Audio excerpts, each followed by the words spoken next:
A nation's power is often measured by its economy, its military strength, or its influence abroad.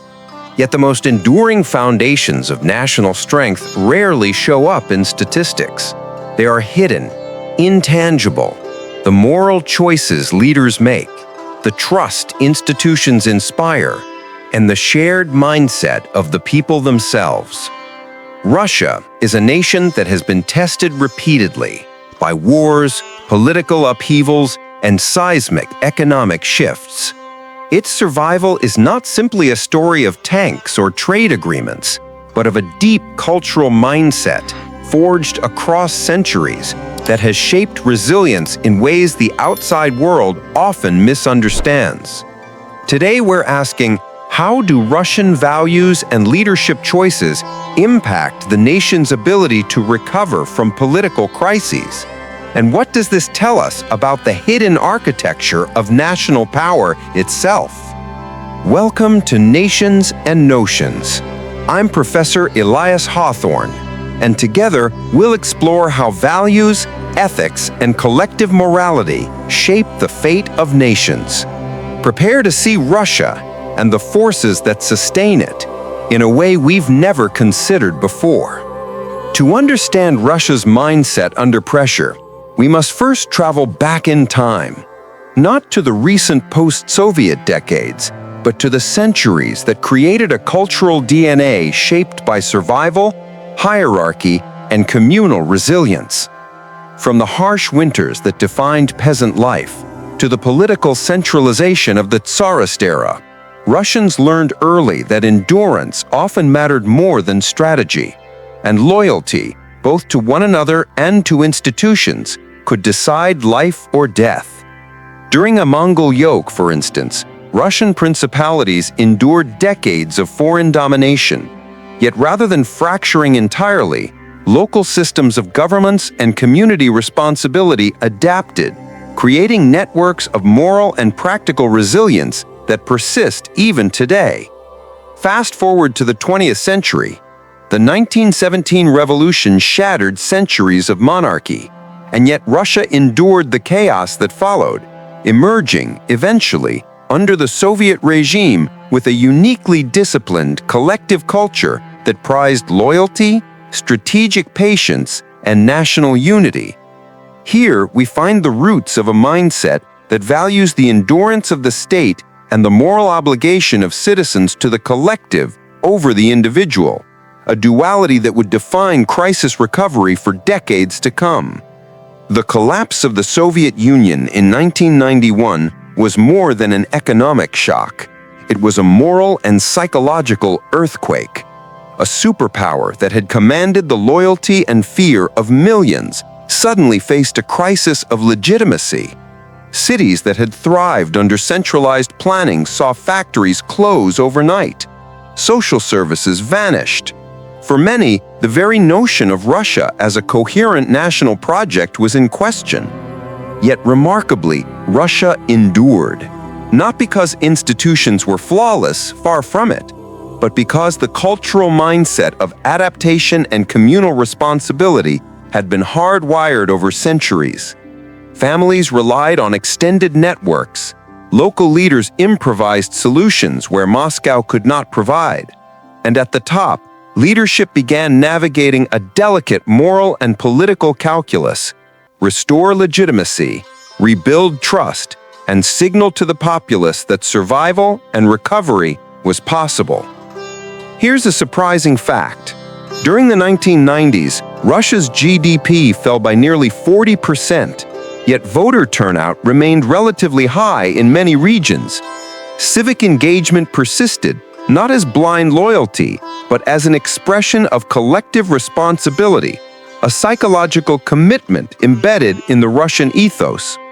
This is the power of a national mindset that sees survival as a shared moral project. Leadership in Russia has always been intertwined with moral symbolism. From the czars to Soviet generals to contemporary political figures, the question of legitimacy has always been moral as well as political. Russians respond not just to decrees, but to signals that leadership is committed to the survival and dignity of the nation. Consider the post-Soviet 1998 financial crisis. The ruble collapsed, pensions went unpaid, and the country teetered on the edge of chaos. The leadership at the time faced moral choices: stabilize through austerity, risking public anger, or absorb the short-term political cost to restore trust and cohesion. The eventual recovery, slow and uneven, rested on a combination of decisive economic reform and cultural messaging that emphasized resilience, unity, and shared sacrifice. This illustrates a key principle. Russia's cultural mindset prizes collective endurance and moral fortitude over immediate personal gain. Decisions are measured not just in dollars or political polls, but in the currency of legitimacy, the trust that binds the population to the state. Resilience is not just top-down. Russian society itself reflects an ethical framework forged through centuries of challenge. Families, neighborhoods, and informal networks act as buffers against political and economic shocks. The phenomenon of blot, informal networks of exchange and mutual aid, has roots stretching back to Tsarist times, but persists as a mechanism for survival today. Moreover, Russians often demonstrate what psychologists call anticipatory resilience. Communities prepare mentally for hardship, developing coping mechanisms that are both social and psychological. For instance, despite economic uncertainty in the 1990s, communities maintained cultural rituals, educational priorities, and local governance practices that prevented societal collapse. Here's a counterintuitive truth. Resilience in Russia is often invisible to outsiders. Unlike the West, where success is measured by GDP or global rankings, resilience in Russia is moral, psychological, and cultural. It is in the quiet decisions families make, the loyalty shown to institutions despite their flaws, and the willingness of citizens to endure hardship in service of the collective. Today, Russia faces a new array of pressures: geopolitical, economic, and social. Sanctions, international isolation, and demographic challenges test the nation's resilience. Yet understanding Russia requires seeing beyond headlines. It is the legacy of centuries of moral and cultural conditioning, a mindset that prizes endurance, loyalty, and collective responsibility that determines how these crises are met. Political analysts often underestimate the impact of culture on governance. But in Russia, moral frameworks and historical consciousness shape policy as much as strategy or coercion. Leaders know that public trust, legitimacy, and societal cohesion are more than optional. They are the scaffolding that holds the nation together when external and internal pressures mount. One striking example, Russia's management of regional crises, whether in Chechnya or the Far East, demonstrates a combination of top-down authority and local social adaptation, reflecting a uniquely Russian blend of moral governance and pragmatic survival.